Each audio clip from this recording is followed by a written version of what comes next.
3 shots, 4 par, I just do 2, 1 putt, par 4, birdie, woohoo, new driver, info, replace, M2, par 5, fairway, what you fin do? Think I'll try to get on into, start right, good line, good view, it drew, shoot him McGavin, 2 thumbs up, Yeah, Ryan's like, what is this gizmo? Yeah, I'm Like, sitting here like, hey, how come I cannot turn you guys up when literally the speaker icon is right fucking there? it's tough, man. It's tough. You're looking lean, Ryan. What's going on, man? Like, I know. You training right now? I'm under 230, Damn, like man. pretty steadily. I'm under 200 for the first time in a long. Well, I've been under 200 for a little while now, but I was like, probably like when we did our first pod, I was floating around 240 or something like that. Yeah. Were you? I'm still under 170. Still under. Yet to break it. Still well over 6 foot under 170. You haven't gotten over 170 yet? Never in my life. You have a lot of beers too, don't you? Yeah, I like to have a few. Like have a few beers. That's and impressive. Yeah, that's impressive. That was when my weight gain started. It was like soon as the beers came in and like junior B hockey started. That was like immediate weight gain because you stopped giving a fuck about everything. Yeah, I still skate. I still play 3 nights a week, so my cardio is pretty good. Nice. Yeah, you skate though, Bryce? What? Do you skate though? You skate out there? You just got that Buddy, long reach, that really long reach. Yeah, dude, it's my NHL now. Like, I go, do you have to skate though, playing like D division hockey against these guys? No, I don't. Well, I just mean like when I get the puck, I'm full tilt. But like when I don't have the puck, I'm just moseying around out there. Yeah. No defense. Zero. No, minimal. None at all. Even last night, this guy had like a breakaway, and I literally could have just stepped in front of him, and I just didn't do it. And even the guy in the other team was like, "Why didn't you like get him there?" I was like, "I'm just a little lazy. Sorry." No, you should be like, that's literally why, like the opposite of why I quit. Because like we're playing, like I grew up in Thunder Bay, right? So basically, everyone still thinks they're going to the fucking NHL when they're like 35 years old. Yeah. Well, I think I was in my like mid 20s. And it was like Wednesday night, 10 p.m. ice. We went to the keg before we even went to the rink. So that's where we're at. Heavy belly. Yeah. Oh, so, I mean, we just went to the bar, but like whatever. But yeah, it's like heavy some belly guy, still. I get a break and I'm crossing the blue line and he decides he's going to fucking chase me down. Yeah, that's the worst. And I'm like, he trips me up into the goalie. I'm like, dude, like, come on. What's the sense? See, I never do that. My theory is like everyone's got to go to work tomorrow. I don't go in the corners with people. I don't fucking slash people. I don't put people in dangerous positions. Like it's just I just go out there and float around. And I'm the worst. I'm like, oh man, I don't know. Like he looked like a decent guy. He looked like he like could use a goal or a point or whatever. I'm like, yeah, like why don't you let him take a shot, man? Give him like the worst teammate, like the worst defender. Yeah. I'm like, I'm playing defense. I'm just letting guys go around me, but yeah. I also go whatever. I don't care. I also give up so many shot opportunities because I see guys in front of me. I don't just want to rip it at their ankles. Like that's my for me on the opposite end of that. I literally will jump 6 feet in the air on the ice to try to get out of the way of a shot because I don't want to. So I just, whenever I see a guy in front of me, I just don't ever shoot. I'm a good beer league guy. I think a lot of people like me.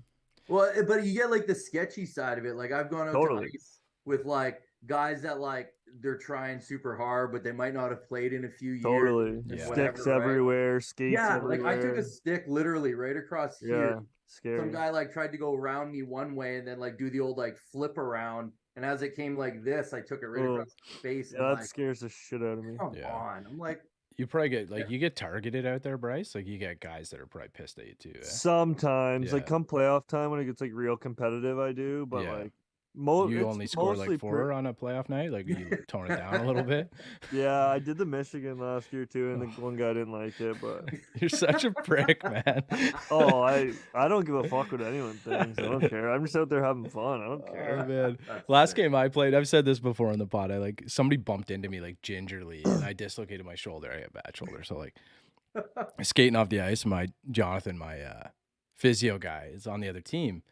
We're playing like paramedics, firefighters, stuff like that. And he's like, hey, Mac. He's laughing at me. He's like, I'll see you tomorrow. I was like, thanks, prick. Thanks. So that was the last hockey game I played. I packed it in, man. Just a golfer now. Same thing happened. Baseball. Last baseball game, dislocated my shoulder. Sat in traffic for like an hour trying to get home to get it reset. So That's it. Nothing worse than having a shoulder like completely all mangled and yeah. having a 6-hour bus ride from Mississauga to Plymouth. Ooh. I am not a multi-sport athlete anymore. Just a golfer. No. Yeah, just golf. I train with the baseball guys now, but that's Oh, do you? I saw that, man. I saw that. Can we roll here? We're good. You guys good? yeah. Like, Let's okay. get into it. I've had a roll in here. Whatever. We're not much of an editor. We don't have an editor. Let's put it that way. That's fine. Bryce and I are the editors, so we're Well, Max the editor. yeah. I'm the saw moral support. I saw that you're swinging the bat a little bit. That's like I saw a few guys doing that. Martin was doing that too, I think, right? Yeah. Is that just to like open the hips, something? Like what's the science behind that? For me, it kind of came with like, okay, right, we ran the gauntlet of like training. Like, what have we done training wise, right? Yeah. Like we did the hockey stuff, lots of carryover there. That just carried into like everything. Then basically we did like the powerlifting stuff. We did all of that. I'm not at the point of like learning to Olympic weightlift going into my 40th year. So let's just bypass that whole idea because that just seems like it's way too technical. But then one of the guys locally wanted to get into long drive, and he happened to like have this baseball performance center. And so we met there. It was like during January, like last year's COVID, like we got shut down after Christmas there for like that month or whatever. Yeah. So we just met up when we were allowed to. Yeah, no, people are just like, forget this, man. Yeah. Like I own a gym or something. Come work out. It's like a bizarre. We'll open a window, we'll crack a window or something. I don't know. Yeah. So we just got to talking, and I was going through a throwing program that I found through like TPI after I took my TPI courses. Yeah. And I was concerned about like throwing my shoulder out, like because I hadn't thrown since I was a kid, and now you got like we're doing this velocity program with these weighted plyo ball, blah blah blah. And I'm like, hey, well, I don't want to throw my shoulder out. You want to learn how to do long drive, so why don't you show me how to throw a baseball, and I'll show you how to swing a club hard. And then it just kind of carried over to like, hey, let's like run this full program. And I really liked it because it was like, I'm the old guy getting back in the gym with these like high end kids going to play NCAA ball, go ball down in the States that are like 18, 19, 20 years old. Some of the, pros come by before the season starts. And I'm just like, I'm loving it because these kids are just giving her. Like there's kids in there throwing 90 plus. And I'm just like, holy shit. I'm just in shock. Right. Like Tyler's brother is like top 10 ranked JUCO pitcher right now. Big lefty kid. And like he comes back on Christmas break and he's just hucking 90s. And I'm like, that's crazy, man. Oh yeah. I'm just sitting there. I'm like, I'm trying to get it to like 80. That's still like, fast though, man. Doing it. But yeah, the carryover, I found the hitting obviously was like really easy. Like especially just I'm doing it off a tee, so it's not like I'm hitting a pitcher or anything like that. But like the first, I think second time I hit like 100 miles an hour exit velo. Nice. And then like I've got to like 105 where they think if we had like new balls and stuff and I had like a proper fit bat, blah, blah, blah, I could probably get faster. But then you end up with like a mangled hand like that from hitting baseballs because it's a little different than a golf club grip, obviously. But yeah, like I love it. It's challenging. It's fun. It's new. You never, pitching's very much like the golf swing. Like no matter how good you think you can be at it, you can always be a little bit better, a little more efficient, a little less harmful to yourself, essentially, especially in your arm. But yeah, the rotational aspects and stuff like that, that's the stuff I always kind of sucked at in golf. Even to this day, like I'm not a great rotator in the swing.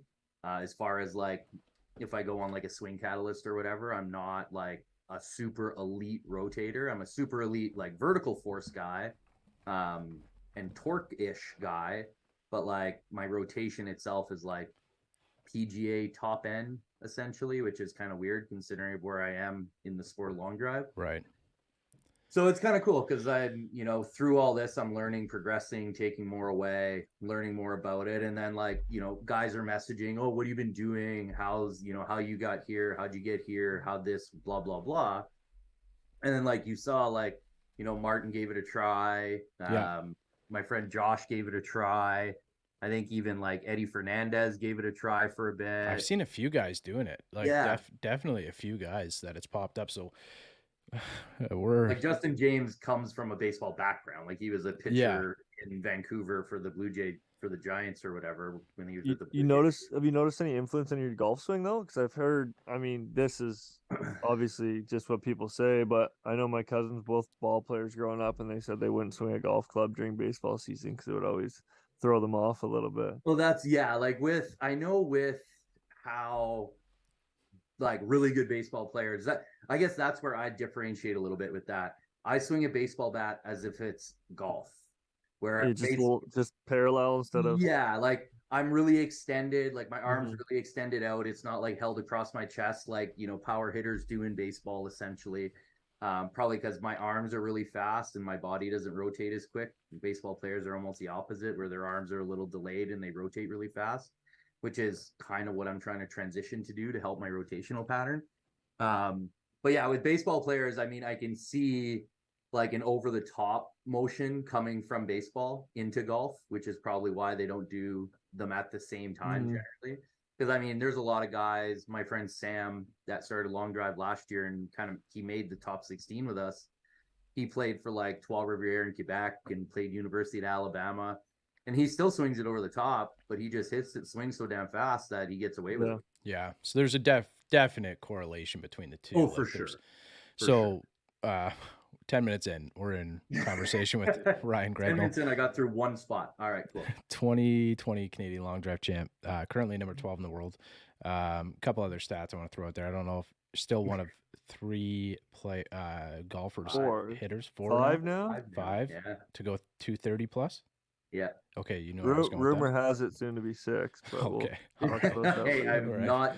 It's like the 4-minute mile, right? Like it went down, and now it's just like boom, boom, boom. Guys are dropping it left, right, and center. Okay. No, there's just someone started this rumor that if I had a long drive driver in a month, I could outdrive you. But I don't know who started it, but just the I mean, we rumor. can go. Also- It's just the rumor. We might need a little more than a month. We're before we're starts, peaking but- on the meter here, but It's just a also rumor. Ryan has hit one 457 yards in competition. So It's just I don't know who started it. It's just a rumor. all right. So yeah, we can got put money behind that rumor if you want. I'm always fun. I'm always up for a game. like I don't know. I'm not saying who started it. I just heard it through the grapevine. I don't know. Look, we've had like some bet sponsors in the past and stuff like that. So we might have to open this up to a couple contacts but I'll start it. I'll start it like God. almost any number at I like, gotta be plus 10,000 at least, right? I was going 100 to 1 or something like that. Oh, Like yeah. easy off. Like I'll give anybody yeah. So and Brian Baumgartner, Kevin Malone from The Office says, whenever anybody gives you 10,000 to 1, you take it. Bryce. So I'm putting Yeah, my love money it, on man. you right now. Love it. Yeah. Give me a month.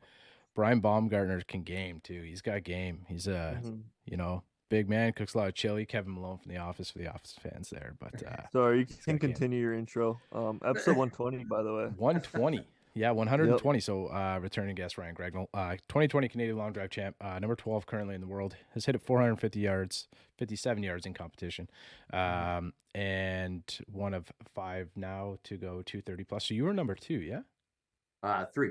3. Yeah, Kyle yourself? Martin, and then Martin, me. yourself, okay. Damn, that's some elite company. Do you know the other 2 guys now? Yeah. Justin James, he won world championships in 17. He's always one of the top guys every time he's in an event. Right. And then Sebastian Twaddell from Australia, Okay. a newer, younger guy, but like if there's a genetic totem pole, he's at the top of it. Like he's at least 6'6", maybe 6'7". Lanky and long. No, like jacked. Oh, Like the dude is. I meant strong. like I guess I didn't mean like he's got long, obviously like long limbs, arms, short like torso, long legs, but like the kid also like he's squatting 400 pounds, and I mean he's just figuring it out. That's what I'm telling guys. I'm like, if this kid keeps it going, and I'm like, he's gonna be stacked. He already is. So like he's coming to Mesquite in a couple weeks, so we'll see. We'll see what's up. Yeah, so you've been like traveling quite a bit too. That's something I want to get into. You've been all over lately last year with all the tournaments, competitions, everything. I know you and Sarah were going to a couple live events and stuff too. So I was hoping that we Yep. could chat about that a little Yeah, bit. absolutely. Yeah, Ryan's a pro at this. Ryan's been on with us before, so we just got into it. I don't know if we cut that first bit out or not, but yeah, we were talking about hockey, bunch of Bryce are still Yeah. scoring 6 goals a game, the Michigan and men's league hockey, beating up on the goalies and stuff. But the first time that you hit it 230 plus, Ryan, I don't know if we were on the pod at that point. I don't think so, because no, we messaged after that. So Right. the past one you had a couple injuries and stuff, which I actually wanted to get to as well. We had a Yeah. couple questions. So I think that'd be a good from Instagram. So I think that'd be a good opportunity to talk about that. But the first time that you hit it like 230, like we were talking about some weight loss and stuff, like, man, you're looking lean as hell right now. So I don't know what you're doing, but good for you, man. Same thing with me. Like I've talked with Bryce a lot about like losing a lot of weight, and like, you kind of have like a number on the scale, as bad as the scale is to get on and look at and weigh yourself and stuff like that. It doesn't matter, but like you visualize that number, right? And so I guess what I'm trying to ask you is like that number of 230, like that's something that you want to see pop up on the screen, like no matter what, you're kind of like working towards it. Like your swing can feel as good as you want, but like you have to have the number, right? The number is what's important. So was Yeah. there was there a lead up to that? Like, were you feeling like you were getting closer and closer and closer and closer? Or was there just like a moment you hit it? Like, do you remember? Yeah, no, it was, I mean, after Kyle did it after Worlds in 19, kind of broke the barrier. 2021 or 2020 came. Martin flew into Florida like literally the week of COVID. He was supposed to go to California, ended up catching a flight from Munich to Carolina down to Miami to meet our buddy Bobby Peterson that runs the Long Drivers page.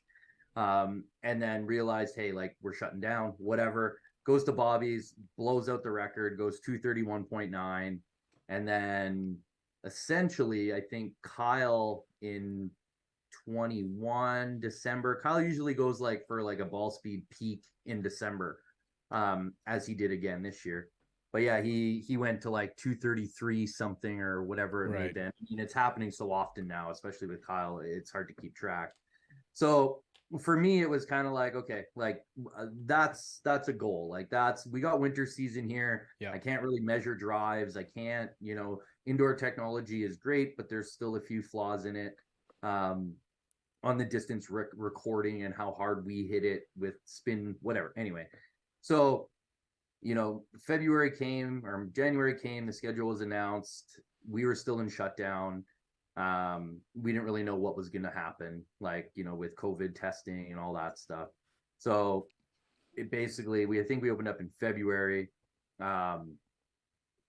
Then I was like, hey, let's see where we're at. So I was like 151, 152. This was, mind you, when I started the baseball training. So it was kind of, we had it plotted. I would hit golf balls once a week. We had it all scheduled. This how many times you throw, this how many times you train, how much you rest, whatever. And then basically a couple weeks went by and I said, okay, if I get to 153, we'll go to Mesquite, clubhead speed. If I get to 153 clubhead speed, we'll go to Mesquite because it wasn't full yet. So basically I go in and I hit 153.8, whatever, a bunch of times. And then the ball speed started coming up to like the 226, 227 range. And I'm just like, I think I can get to 230. Like I there's room in the tank. Like I feel, it's capable. So the week of Mesquite before we left, I went 229.9 twice. Oof. And then it was like I rattled off a bunch of 229.5s, 229, and it just wouldn't, like, and then you eventually ran out of gas like that day. Like you're pooched, right? So I'm like, okay. So, it was a little bit of a chatter when we got to Mesquite and whatever. I ended up finishing fifth, I think. And then you have a little bit of a lull, kind of like a deload week when you come back because you just put your body through a lot of hitting, whatever. And then I started the ramp up again. And then, yeah, it took me like, I think 2 weeks. And I think it was a combination of like the new heads I got kind of being broken in, me gearing up for the next event in Florida. And then, yeah, the one day, like I'm like, I hit 229 on like my 8th or 9th ball, like getting going. And I was like, today's the day. Like it's going down today. And I ended up doing it. I went 231.9. and then I ended up like in the 230s, I think 3 or 4 times that day. Oof. And that was kind of like, okay, we did it. Like now it's almost like, now what? Yeah. It's giving me goosebumps, man. I remember you doing it. I remember you posting that video and we had reshared it and I was just like, damn, that's gotta be like everything's so scientific in the sport now. It's kind of becoming that way with all sports, right? So there's like Yeah, so much sports absolutely. science that goes into all these things. So like those numbers are what are translating to yards, and like the yards Yeah. separating you from like, you know, the guys that are not in the top 10 or the guys that are like finishing in the outside the top 16 and stuff like that, right? Right. So I remember kind of seeing that and thinking like, damn, like so close to home too. You're like a Canadian just like us, and it's like Yeah. it's kind of cool to see, right? Because Kyle and Martin had both done it, and they're both from very different parts of the world, right? So Yeah. it is like really a world long drive sport, and that's it's kind of cool to see. It's like really escalating. Sorry, Bryce, I jumped in there on you, but it's like really. That's right. It seems like it's like really evolving. I mean, you know, and kind of is. catching on. Like we had, I think our first conversation, Ryan, we were kind of talking about like how it used to be on. It used to be on like TSN or whatever, right? Like they would Yeah, like on host Christmas. it. Yeah, on Christmas Day, and they would like host the event, and then it kind of like fell off, and like now they got the YouTube stream and stuff like that. Bryson, like last time you were kind of battling Bryson at one of the events in Mesquite, and like, you know, it's back on the stage, right? And there's a Yeah. lot of guys getting interested in it, a lot of like women getting interested in the sport, and it's kind of got a lot of traction. It's exciting, man. It's cool to It is. It really is. cool to see, you know, golf, not just like, you know, not just long drive hitters, but golfers who going out there and like try to hit the ball as far as they can. And like it's talked about now with like guys like Micah and stuff like that. And what's the other guy's name? Hogan? Is it Hogan?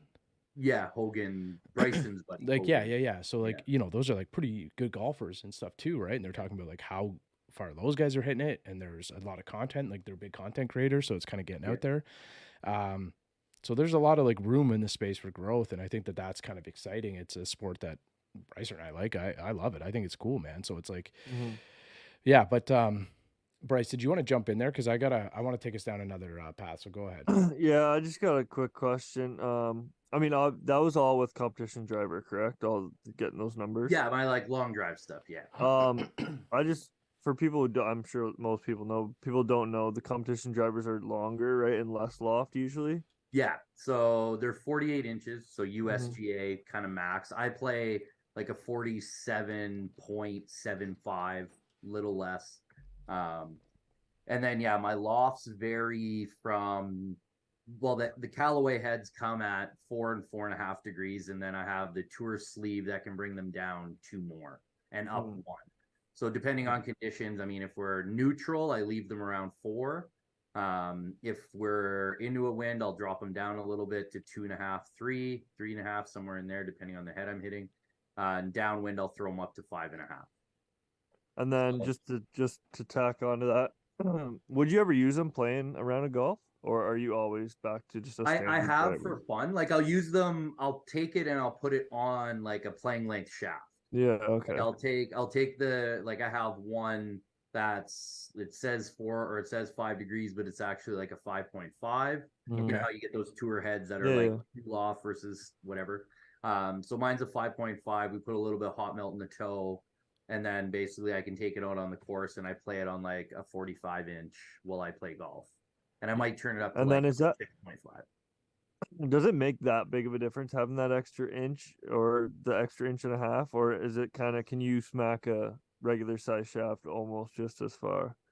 There's if you know how to use it, there's an ability there to get, I'd say 4 miles, 5 miles an hour if you're good with a regular club too.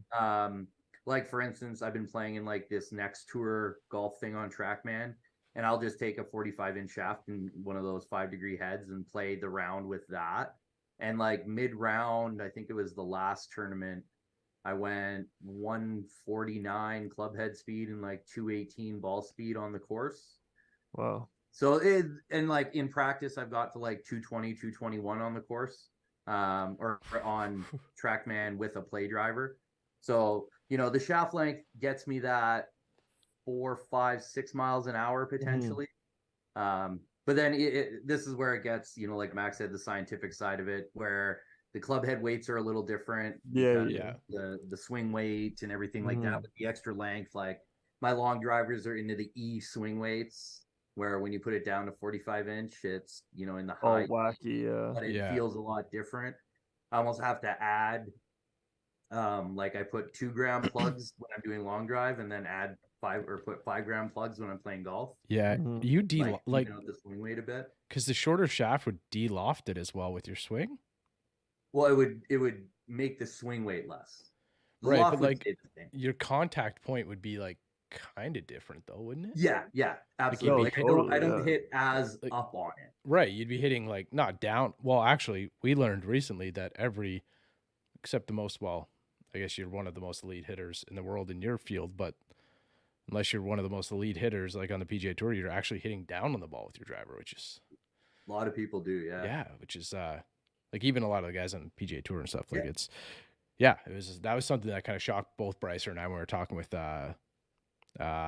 Kestrel. Kestrel, yeah, Jim from Yeah. Kestrel. So it's kind of like neat science because they've done a ton of science to like to start using those tees and stuff like that and Right. kind of get them back on them in the mainstream. I guess like a lot of the guys on tour use them and stuff. They're really cool, but he's done a lot of science to kind of on contact points and how much like Yep. so it was kind of strange to hear that, and it's I don't know, a bit of a different idea, but I wanted to ask you, Ryan. So we got way off track here, but I'm gonna bring us back a little bit.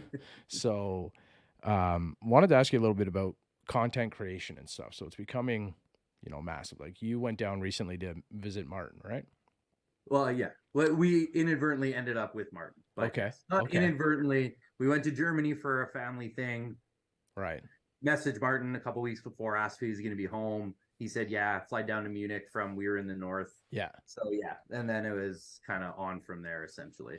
So I noticed like in the golf world right now, it's there's like a massive switch or change or something happening with content creators kind of like Yeah. getting signed by big companies and kind of stuff like that. We're seeing that with like Good and like Grant, Micah, all those guys, like Bob Does Sports, Foreplay, all the like pods and Yeah. stuff that have become or that are big content creators. I guess in the long drive space, like Kyle and Martin are kind of both big content creators. I'd say Kyle definitely has like a YouTube page, does a lot of like on-course videos and stuff.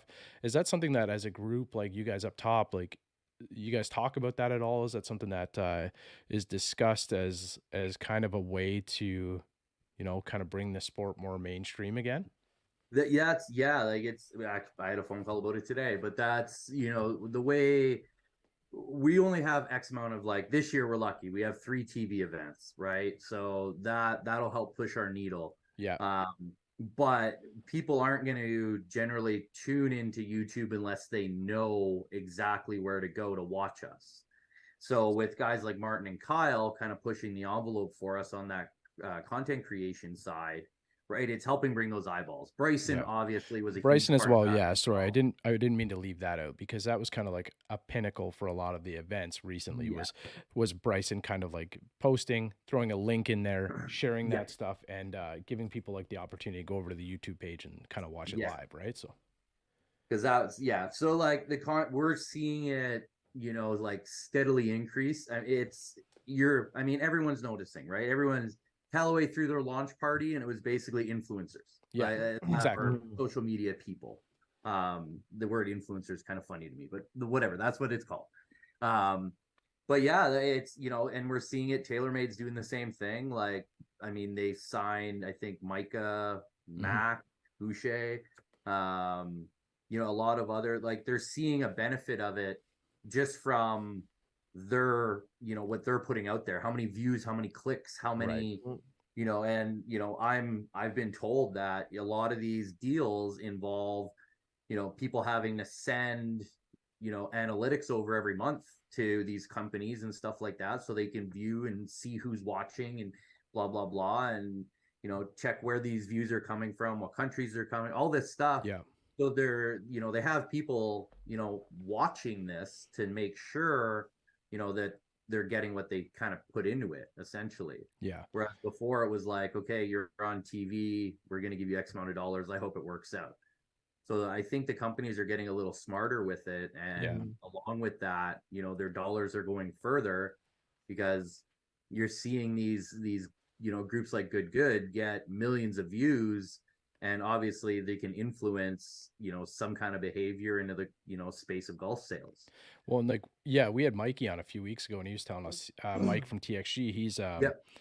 like friends with Mac, and Mac does a lot Yep. of work with TXG, and he was saying how like some of his friends or some people have come in and kind of asked, like they've asked what Mac has in his bag. And I was actually talking with Mac the other day just before he flew out, and he said, it's kind of nice now to have like a nice travel case and stuff like that. Like Right. all this stuff's like a little bit, so it was something that he kind of liked, the independence of kind of floating around and doing his own thing. But at the same time, you gotta, like, he's traveling everywhere. You gotta be able to fund that, right? So all Absolutely. these guys have big programs that they're working on now. So it's kind of cool, and it gives us all an opportunity we're just trying to consume as much of the golf space as we can, right? And like Yeah. today, while we're recording, Full Swing came out. So I'm sure we're gonna get into that a little bit. Mhm. I watched like 5 minutes. I had like my I haven't day watched it yet. was crazy at work today, but I had to plug it on, and it like starts a lot with like Jordan Spieth and Justin Thomas, and it just has kind of built into that. So it's really cool to kind of see all these like different platforms. Those are the most elite players in the world now being captured, put on camera for us to watch in a different lens, which is really cool. So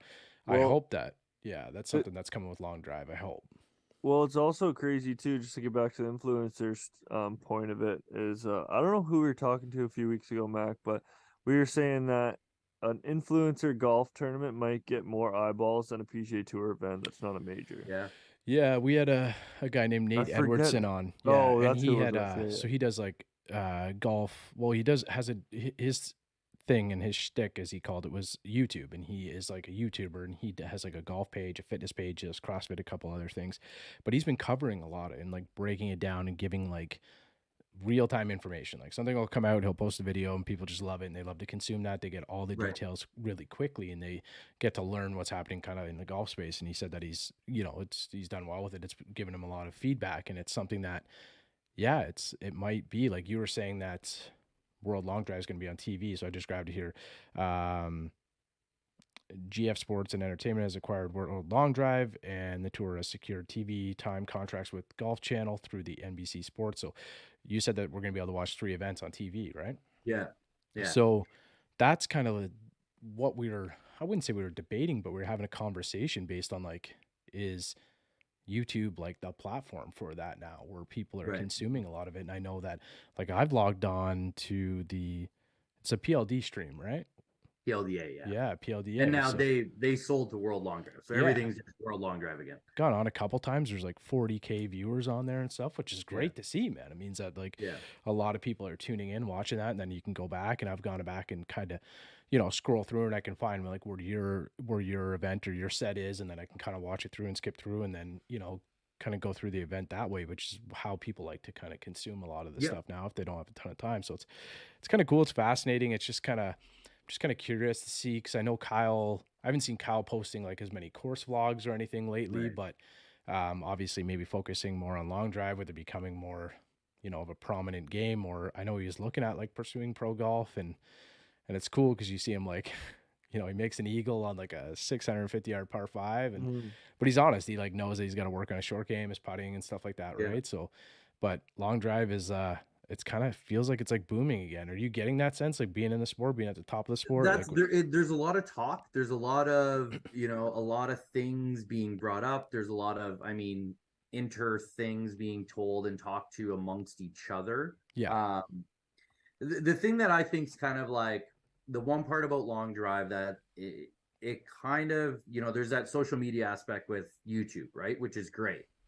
But then there's another aspect where I did an event in Florida in December. It was a invitational kind of just charity fundraiser for a great charity, and we did a little match play thing at the end, and it was in Jupiter, Florida, with some very well known and well backed people, we'll say. Yeah. And I was on a hole basically for 6 hours hitting balls for all these groups. And oddly enough, I heard Kyle Berkshire's name one time. So there is a media that we're not reaching. And maybe it is, the thing that I've talked about with a lot of guys is not everybody's going to go on YouTube and search PLDA Worlds Round 3, right? Like it's just, they're not going to do it. you know, some people want to turn on ESPN, they want to turn on the golf channel while they're barbecuing in their outdoor deck and just have it on the TV. And if it's on, great, maybe they'll look for it, maybe they won't. Yeah. So I think there's like the two sides to it, where, you know, being on TV for us, I think is great exposure, because the golf channel is going to hit more than 40,000 people. It's just reality. It's going to hit more than 40,000 people with, I think they said 50 hours of play time over the next few years. I hope the YouTube doesn't go away. I hope we keep that. Yeah, absolutely. Right. That makes, you know, a great sense of feeling for, you know, everyone that's followed along for the past couple of years. I just think we'll kind of extend our viewership by being back on television. Well, it's also the more the merrier type deal, right? Absolutely. You know, I think the TV events won't be allowed to be on YouTube because there'll be broadcast rights and stuff that involved.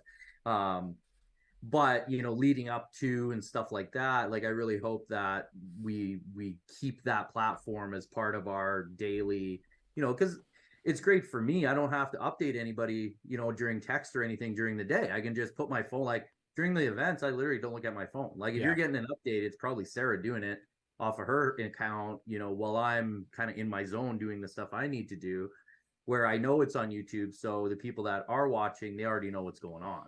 Yeah, if you're listening still with us here and you want to get a Ryan Gregnol update during the competition, find Sarah's Instagram, send her a message, because I messaged her a few times. I was like, how's things going? And it was I think it was actually, unfortunately, the event you got injured at after, but yeah, she would give me a kind of a real time update. It was like shortly after the pod or right before we recorded or something like that. So it's she's great, man. It's like it's good to just like go over and get a quick update. That's what I said. I'm like, she's my manager. It is, you know, she is my manager through and through. On those days, she's my rock. Like, you know, we get one player support badge, and she's the only one ever going to touch mine. So you know, when I need, you know, she tells me when I'm up, how long I have, how long my break is, when my next session is. And then she juggles the messages from friends and stuff in between. And I just get to hit the golf ball. That's, you know, I get to do my job essentially, which is why we're there in the first place. Mac here for Manscaped. Let's take a quick break from the pod. I'm a beard guy. I got a big beard, so I am happy to introduce the Beard Hedger from our friends over at Manscaped. With 20 different lengths, you can look good from the cart path to the clubhouse. Shop manscaped.com using the promo code OTSGolf for 20% off plus free shipping. Manscaped.com using the promo code OTSGolf, 20% off plus free shipping. Enjoy the back nine. I guess just for future, maybe give us your thoughts on where the sport could possibly go, or where you want to see it go, maybe in future years, 3-5 years. Maybe what you hope to see, or maybe more of a reality of what you think you're going to see. Yeah. I hope we're, you know, go back to somewhat of where we were planning to be in 2020 before COVID. We had, I think it was 7 or 8 televised events, you know, culminating with the World Championships. A lot of grassroots events kind of mixed in there for the people just getting started. You know, larger purses, more influence involved with getting sponsorships and stuff like that. Just where a lot of guys can make it more of a like a full-time gig type of thing. Like I'm trying to go down that road this year, commit more time to it, get more involved in the golf space in general, run clinics, more charity work, that kind of stuff. Entertain the entertainment side of it, where, you know, right now I just kind of compete and practice, but I kind of started doing these clinics and they're working out really well and I'm having a lot of fun doing it. I think like the old hockey guy in me with the old, okay, like you're the captain, run the ship kind of thing is kind of coming back in, and I'm enjoying it. I'm enjoying sharing the information that I've gathered. And you know, the fun part about it all is I get to share it with people that want to learn to do somewhat the same thing, but maybe not to the extent I'm doing it. But that's fun because, you know, my peers and we discuss this stuff every single day. Like we really have to, when we do these clinics, like the first one I did, I was very like overbearing, I think, because I wanted to share everything I did, but everything I did is very hard to understand, you know, generally. So yeah, the sport itself, man, I really want to see it blow up. I really want to see us, you know, on TV on the regular. You know, I would like to see a monthly TV event. I'd like to see prizes worth, you know, 5 times what they are now, potentially. an involvement with a major, golf organization would obviously be even better. So hopefully GF Sports and Entertainment, I know that's kind of their shtick. That's, what they've been involved in the past is growing brands and, making more out of them than what they started with them. So that's where I'm hoping. Now, I don't go down the reality route because the sport's been around for 40 years. So Yeah. now, Ryan, I know you and I have talked about this a little bit, and I hope you don't mind me asking, like the financial aspect of this. So, winning worlds, or yeah, like one of the big events, what is first place taking home? this year it's looking like first place is going to be $10,000 for the tour events, the non-televised tour events. Um, that's the first event. First prize is 10, second is 5, 25 for third and fourth, and then fifth through eighth, you get like 1250. Okay. And then the televised events, I'm sure going to be a bit more than that. And then I think worlds, we're probably looking somewhere in the range of 150K for first. That's kind of been, a 125, 150, somewhere in there now that there's, a bigger backer involved essentially with GF and Golf Right. Channel and TV and all that stuff. Yeah, So like we like to hear those numbers for sure, right? Because like, Mhm. so to get yourself there, so pretty much like, you're going, Sarah's going, whoever's going to an event like this is going with a partner or they're going with a coach or something like that. It's coming with yeah, them to travel. So like, unless you're finishing in the top three, like, you're not breaking even. Like that's the reality of it, right? So I think that's one of the things where I've talked to, like I'm thinking of my friend Sean Lindo. He's an IFBB pro bodybuilder. I dubbed him as the world's largest, most muscular golfer. He's right. like, 270 pounds, like Yeah. massive guy. And like, I think he almost broke 90. Like he does okay. Like he gets Yeah. around and he's still new to the sport. So like one of the things we were talking about, I have a bit of a bodybuilding background. You have bodybuilding, powerlifting kind of background, and like going into those competitions and stuff, like you're losing money, right? So like you're doing it because you love the sport. And do you think that that's a deterrent for a lot of people who want to get into the sport right now? Like, is it? Well, that's kind of, to be honest, that's a bit of a stupid question. Of course, it's a bit of a deterrent. I'll admit that. But like, how are guys trying to do that? Like, do you think like, kind of what we talked about with a bit of the quote unquote like influencer or like social media, like guys are trying to capitalize on some of that stuff to be able to, build on that? Because it seems like this is a top heavy sport right now. Some of like Kyle Berkshire, Martin, those guys, even like Hogan is probably able to, translate some of those views to some money and stuff like that. Bryson's a bit of like an exception to that rule, I guess. Right. But do you find that it's is that part talked about where it's hard to make it kind of that full-time gig like you're wanting to do? Yeah.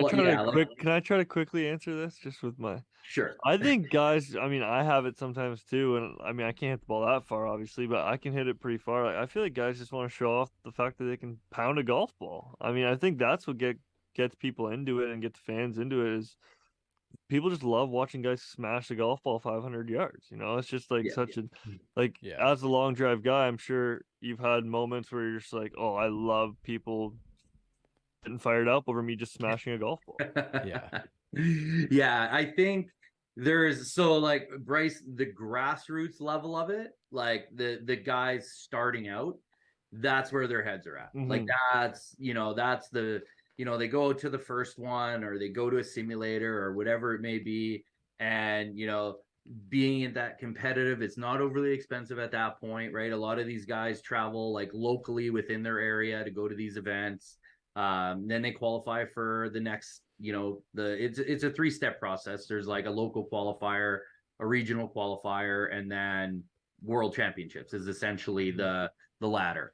So a lot of these guys, they get into that first step. Okay, it's cool. They get to the next step, gets a little more difficult. Mhm. And then they get to the world championship, and then it's a whole nother mecca of Yeah. hitter, right? Like last year, my first group, I don't want to like tout it as the hardest first group, but amongst us talking as players, it was generally known as the hardest first group. Out of the 16 guys, I think 3 of us, maybe 4 of us made the top 16 out of 128 guys.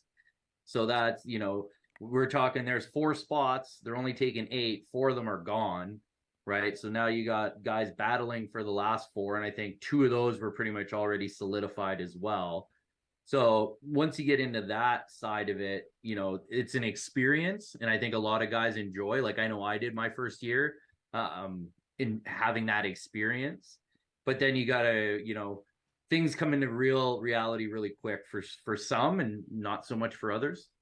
Some will just keep doing it and enjoy it, and they love the camaraderie, because that's the other part of it, is it's a very small community. Mm-hmm.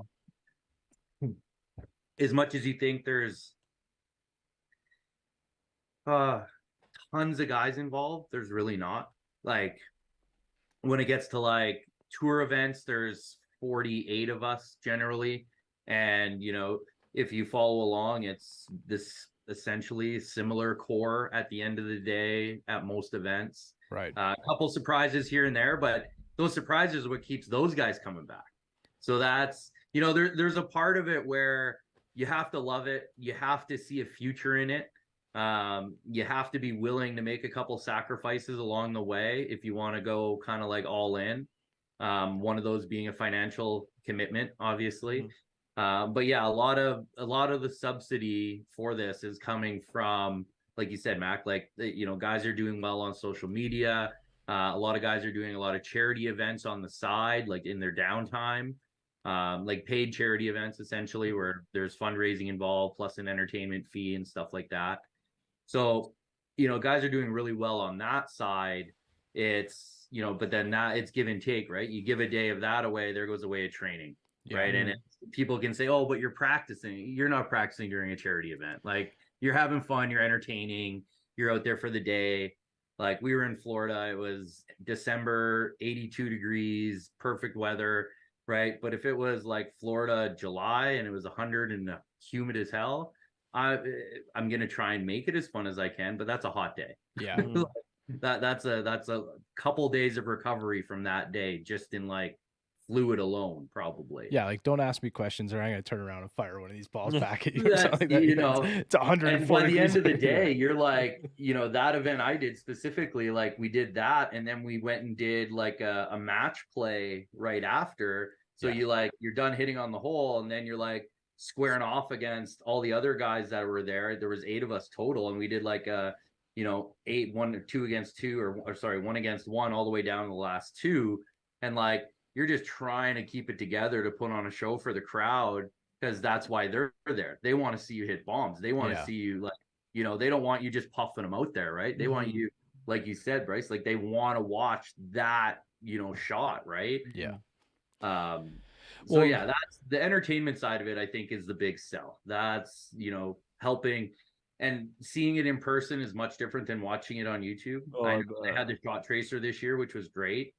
Made for the experience likely a lot better for the viewer at home than previous years. But yeah, I'm really hoping that stays regardless, TV, or YouTube, whatever ends up happening. I hope the shot tracer sticks around, because it helps the viewers actually see what the ball's doing. It really did, man. It was like really, really helpful for the experience, because you can kind of like, especially when it's like they're commentating, it's kind of like hugging the line or something like that, and you get to like watch it. It was kind of cool. You're like in the race car, you're like kind of like, like you're sitting in there, like when you're like watching a car on TV and you're like moving, trying to keep it in, sort of thing. So I found myself kind of like doing that a little bit. But what I think's crazy with the tracer is when you kind of slightly miss one and make it a little spinny, they just go off the planet, because the amount of like RPMs there are on that ball, it's just insane. When we don't miss, like you can miss by a little bit, but there's oftentimes you miss by a lot. Yeah, it's crazy. I'm thinking a little bit about, so you were kind of talking there. I'm kind of going back on like some of these Micah videos and stuff like that, and people are talking about, he wants to like play pro golf and stuff. He wants to go, like he's already pro. A lot of people I don't think really realize that. Like you kind of join the minor league pro tour, whatever it is. You're a pro golfer. You're subsidizing your way, and he's able to do a lot of that because he's making a lot of money through YouTube right now. And he's doing really well, and people are. I'm like, a victim to all these comments. I go through and I like read some of them sometimes. I'm like gathering information and stuff like that. I'm like doing research for the pod. That sounds so much Right. better.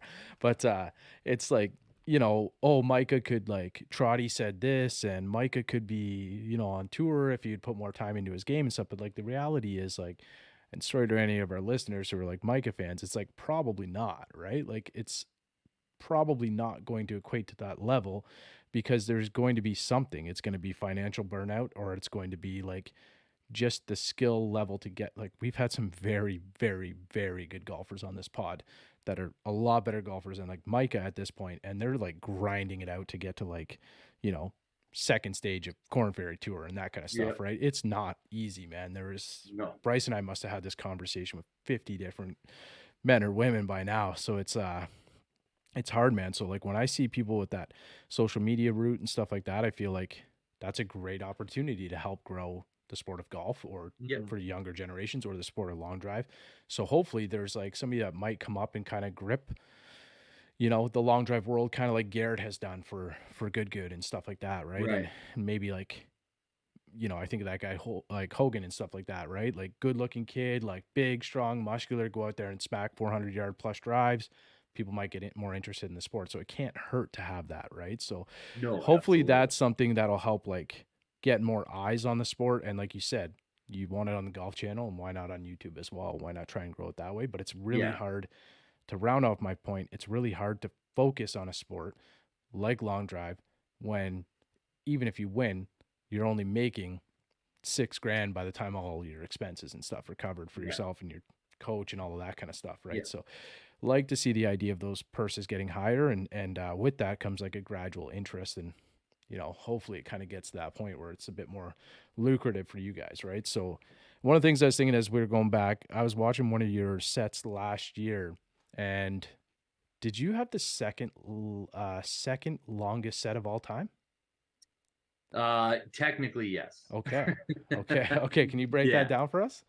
Yeah. So basically, I mean, guys want to call it different things, but I'm never going to say it's the longest set of all time. You can say modern era, just because we use 48-inch drivers now. The other one was with a 50-inch driver, but to me, it's still second. I'm not going to ever say it's first. But yeah, Joe Miller holds the longest. I think it was a differential of 17 yards total over 6 balls. Okay. So yeah, it was just, I was actually having an awful day. Like I was having just it's the bad roughest day, man. Sounds yeah, like a bad like day. the roughest day at an event that I'd had yet. And Yeah. it's not that I was like striking the ball poorly. I was just like rubbing edges, you know, Okay. like that, you know, those days where you just lip it out constantly and you're just like, come on, can one of these just fall? Yeah, this So guy knows it. basically This guy in that's- the bottom right corner here knows it. For anybody watching this yeah, over on YouTube, he knows that like life. that's essentially like how it was playing out, where like I'd get one in or like I'd get like two in or Okay. something like that. And then it got down to the afternoon, things tighten up when the groups get a little, you know, faster and better. And what do? I get my first set and I go OB. I'm like, oh, okay, here we go. There's a great start. Next set, I come around and there's 3 of us. One guy ended up out with an hamate injury, actually. And so it's me, Martin, and my buddy Wes. And basically, I need to win the rest of the sets. Like, I need to win out to advance to the afternoon, or at least have a shot at it at this point. So I think I went OB and then I finished third. So I'm sitting there with like 50 points. Generally, at this sense, you need minimum 600 because they're only taking, I think it was 4 or 5 guys, something like that. And it's me, Martin, and another guy. And my last ball I won the set with. I hit it as hard as I hit a ball all day, and it was like 445. So I'm like, okay, you know, we're rolling in here. We're in Utah. Ball was rolling. It was a good day for everybody. The next set I step up and I don't know what it was. And it's just like I get in these rhythms sometimes, and it happens when I'm like practicing on TrackMan indoors, and it's just like boom, boom, boom, boom, boom, constant. And a couple of those balls I didn't hit like super well, but I hit them in a way where they worked out for like the altitude and stuff we were at. Okay.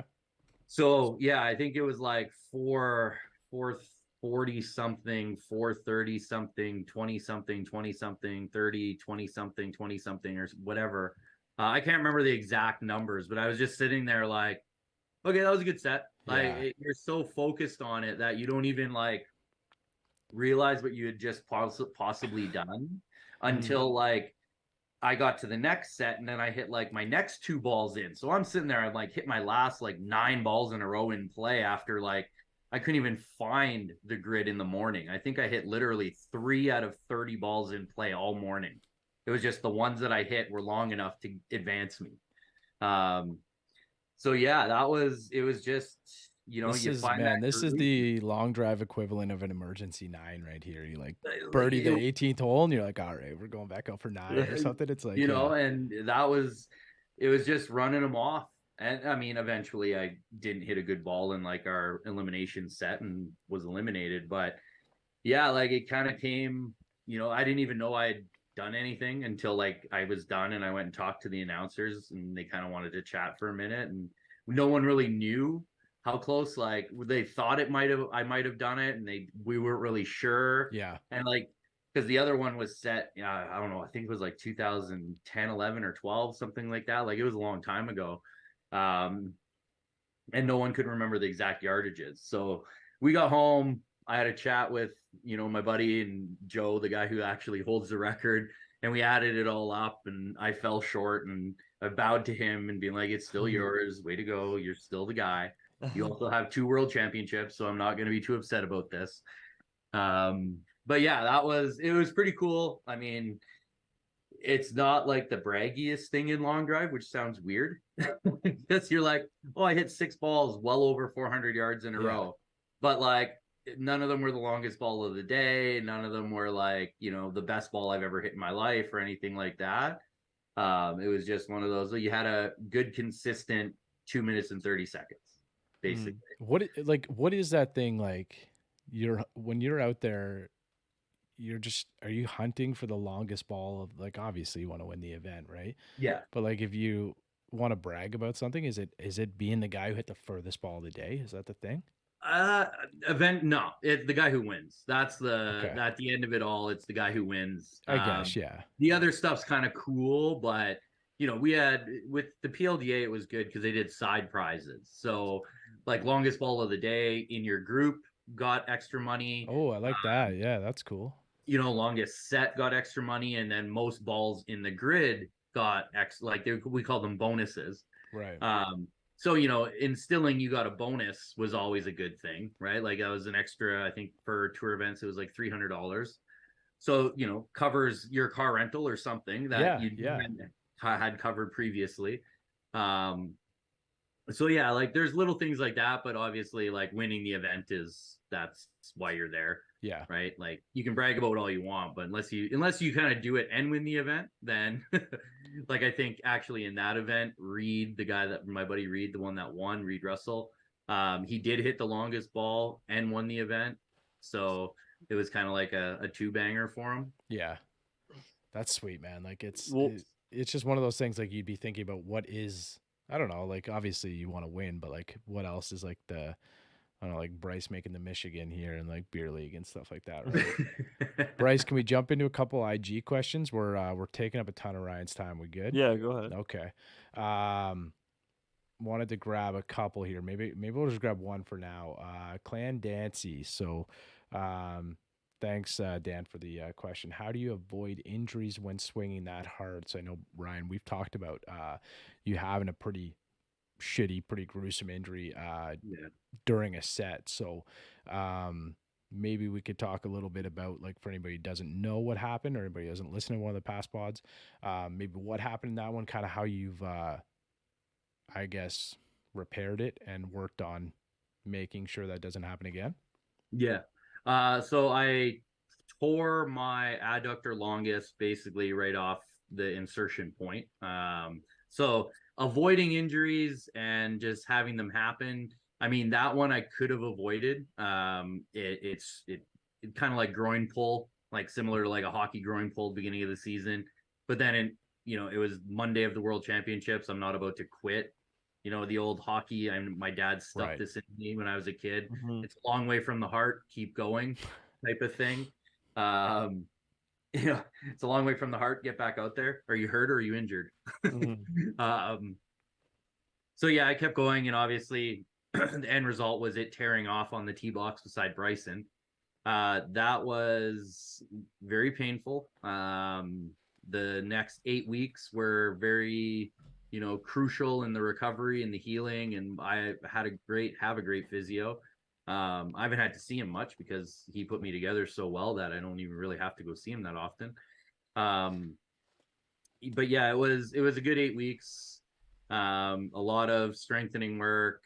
Not that it was weak, but just from the tear itself needed to be kind of repatterned and everything. Yeah. So I guess like the easiest way to avoid it is keep everything pliable, keep everything strong, and keep it moving. That's one of the biggest things I kind of preach at my clinics is golf at a high elite level, or any level really, is still an athletic movement. Yeah. Like I know we've always kind of been, and Mac, you and I have came from certain times in golf where it's kind of like, well, don't move, stay still, be rigid, all that stuff. But as we've seen as the years progressed, obviously the guys have become more athletic. The Yeah, man. players Like look at themselves have Neiman. Like look at Neiman and his swing and stuff, and DJ and these guys, man. They're freaks, and they just that like, that's the thing, yeah, right? Like they're rotational anomalies essentially for the most part, but then you get your Scotty Schefflers and your Roy McIlroys and stuff like that, and they're very physically fit. Like yep, Mhm. Bryson, obviously the hook a hamate injury that can literally, you can kind of see a bruise on my hand a bit here. yeah, That stuff, just that's part of the game. Like that's the risk you take, like anything else, high level anything, there's a risk to it. To minimize that risk is really, taking care of yourself before and after. That's always a huge part of it. Like prior to going out and competing or even hitting, there's mobility routines, there's warm-up routines, all that stuff. It's never just go in and rip driver. yeah, Like there's a process.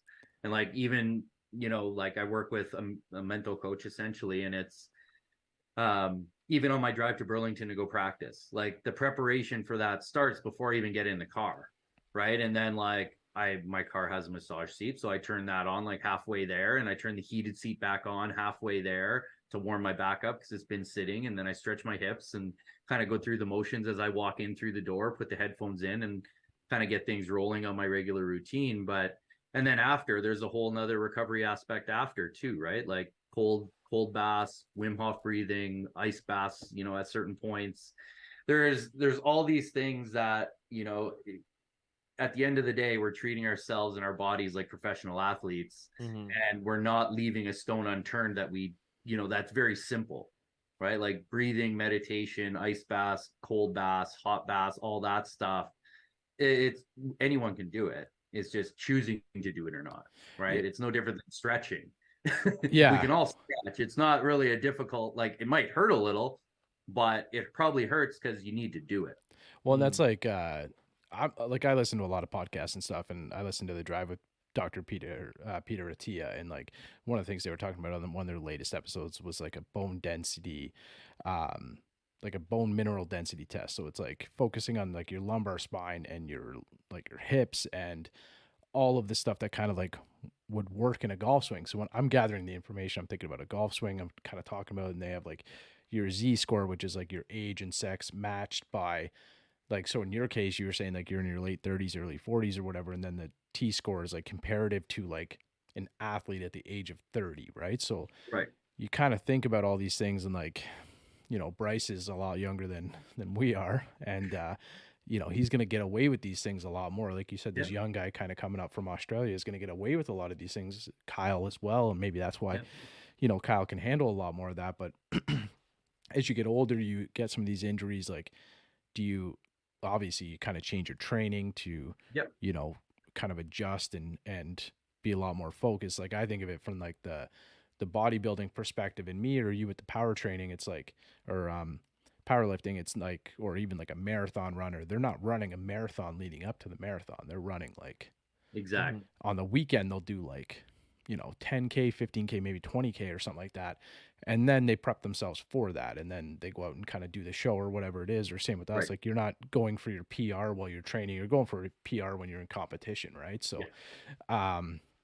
like when you're trying to hit it 232, I think your number is now, or you're trying to get it even higher than that. You want that number to, like, you're trying to peak, you're trying to get to your event. So you're peaking at your event and kind of stuff like that. Right. So all like of that if it happens has to, in training, great. yeah. But you want to pull it off. And that's, for me personally, like, and, I think these Padre Harrington's kind of been coming up with kind of the same, bringing it from practice to the course, just like golf, our, speed's very similar, where there can be like a glitch here that just doesn't allow you to do it. Like Padre Harrington's been working on his speed stuff forever, and it's literally taken him this long. Now he's, I think, 51, and he's reaching 180 mile an hour ball speed when he could do it 10 years ago in practice.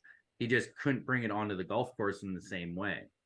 So that's, a lot of, I don't know, there's a whole bunch of things that me and my kind of mental coach talk about along that we don't have enough time to get into all that stuff.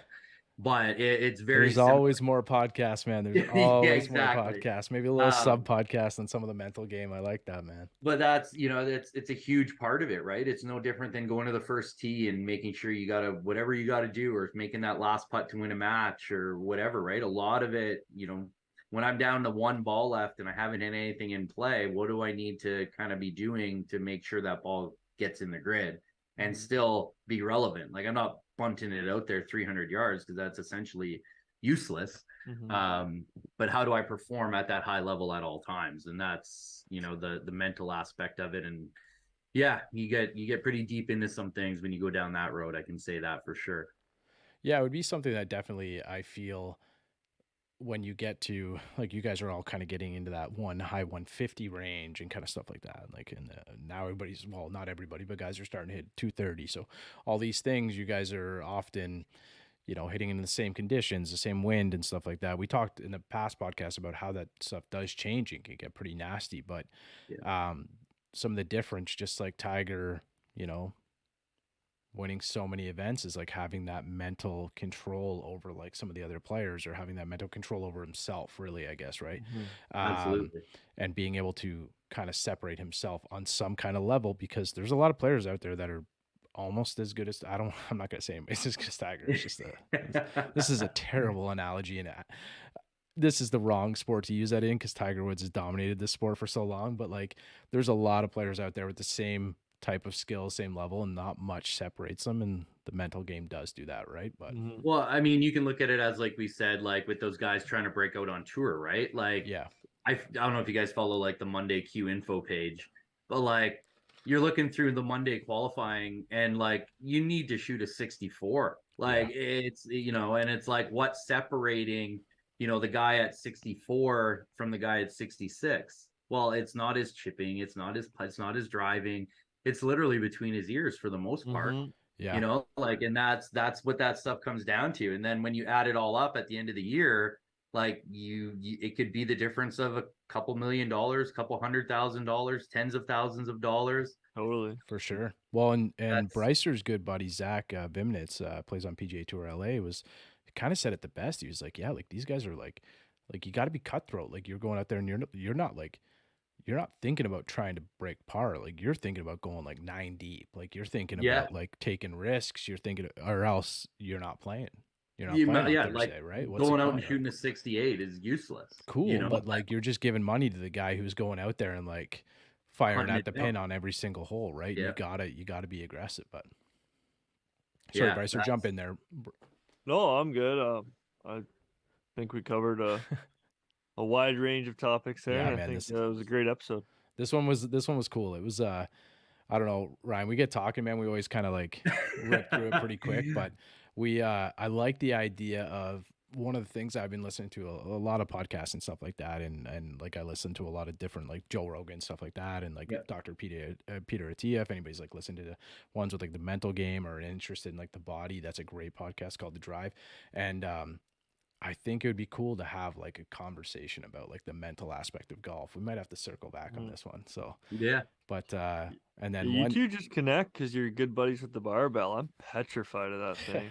I don't even want to look at what is it like, Brothers in Iron or whatever? It's yeah, Yeah. man. Yeah. It's we've seen some barbells. We've both been injured, with Yeah. that sport that we love. So it's I there immediately probably get is. sick if I step inside a gym. So Well, it's funny I, because uh, like I go back to training, right? And now like I got some like I can't even like straighten my left elbow. I told Bryce this, like I got like some arthritis, a couple other things in there, and like the doctor's like, well, if you can have surgery, but it's just gonna like destroy your elbow, don't do it. Right. So pretty much he's like, don't lift any more than like a 50-pound dumbbell, stuff like that. And then like I'm listening to like a Dorian Yates podcast, and I'm like, oh man, like adding like rest pauses in and stuff. It's just yeah. it's all right for everyone listening. You don't make birdies in the gym. You don't score goals in the gym. Live by that motto. Believe in it. You're good to go.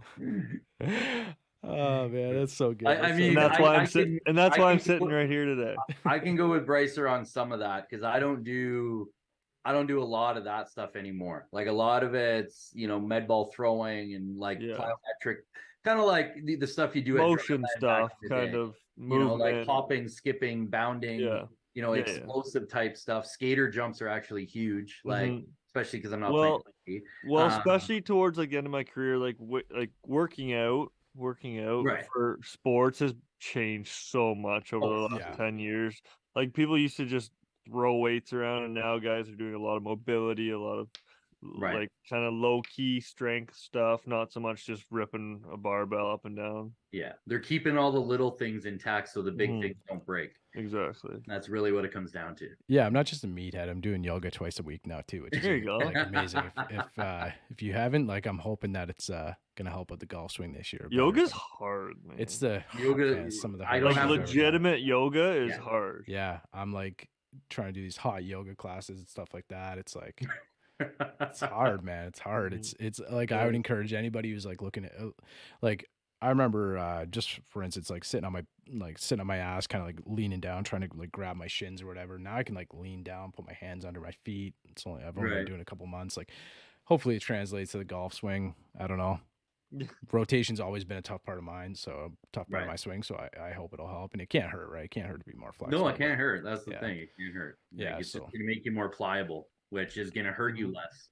But, That's the biggest part about it. We want to say just something quick, Brycer. We got our G-Tech stuff here, so I just got mine at the door. So if anybody is interested, the cold weather's coming. Ryan's from up in this area too, so if anybody's interested, we had Jesse on from G-Tech a couple weeks ago, sent us a sweater and one of the muff pouches. So if you're interested, On the Screws is the promo code over at 20%, G-Tech, I believe. 20% off, I think it was. Yeah, so so go check that out. Really, really cool stuff. And it's RyanGregnolGolf.com. Yeah, website's RyanGregnolGolf.com. Continually updated, a lot of stuff that, when I'm hosting speed clinics and stuff like that. If you want to get a hold of me, it goes right to my email. So it's, if you want to set up a lesson or anything like that. I'm a speed guy. I'm not going to go through a lot of like the general golf stuff. But that being said, I mean, the basics are always the basics. So we kind of start from there and work our way up. But So- yeah, that's, kind of the gist. Yeah, that website is linked in the description below, as well as your Instagram, Yep. at Ryan Gregnol over on Instagram. So if you want to connect with Ryan, or even just go give him a follow, you can kind of, follow through his. I was hoping we get to the schedule a little bit, but we're just taking up a bunch of time. We might have to get you back. Couple boys just talking. It Yeah, happens. yeah. it's Everyone's good. got to quit spreading rumors too. It's kind of getting old now. Yeah. So we'll get these two guys on course one day, and yeah, Absolutely. I'll be just there taking bets from different guys. It'll be like an old school movie scene. I'll be just taking Yeah. dollars from everybody, but yeah. So at Ryan Gregnol over on Instagram, RyanGregnolGolf.com, both in the description below. Sub to the pod, do all that cool stuff. We appreciate it. No idea if it works or anything like that. And otsgolf.com if you want to check out any of our stuff too. Ryan, this was great, man. Thanks so much. Yeah, thank you. I'm sure we'll loop back and do it again. Say hello to Sarah. And I will. Absolutely. yeah, man, we'll check this out. We got to tee it up this year for sure. We got to try. Yes. You're kind definitely. of like, you know what? You're closer to Brycer, I think, than me. So Well, No. you guys go to Cope, right? Like you guys go to Cope Town every once in a while. sometimes. Then, Yeah. I do. I mean, I do, that's kind of like a middle point. I mean, are it's you in like Kitch? yeah. yeah. So I maybe mean, we I can drive right through when I yeah, come home. Brycer, we so- should try and Right. meet up. Maybe we can grab a room at Galt or something and do a live pod one day. That'd be great. Yeah, we could set that up. That'd be sweet. All right, Ryan. Well, thank you guys so much. That was a really cool pod. Hopefully everybody enjoyed it. And if you're not already, go check out all the World Long Drive pages. These guys are awesome, man. So It's electric. yeah, show some It's support electric. and and maybe, just like Bryce, you'll think that you can hit it as far or further than some of these guys someday. Maybe. Hey, I haven't even tried yet. All right? Maybe I will. There's always hope. The hockey guys usually do well. There's room in the Maybe, sport. maybe I'll just smack one 410 and there's a whole new life for me. I- You never That know. was my first event was 408. Yeah, there you go. I didn't think I was anything special, so we I kinda got carried it from there. 362 outdoors. 362 outdoors for me is my furthest. So Yeah, downwind, downhill. But yeah. downwind, downwind, downhill. That's for sure. And Off I the admitted cart that. Yeah, and I admitted that. Yeah, it was.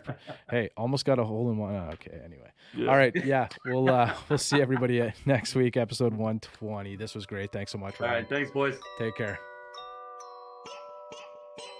Is out in my ball and of course when I tee up, I lose the ball and I re-up.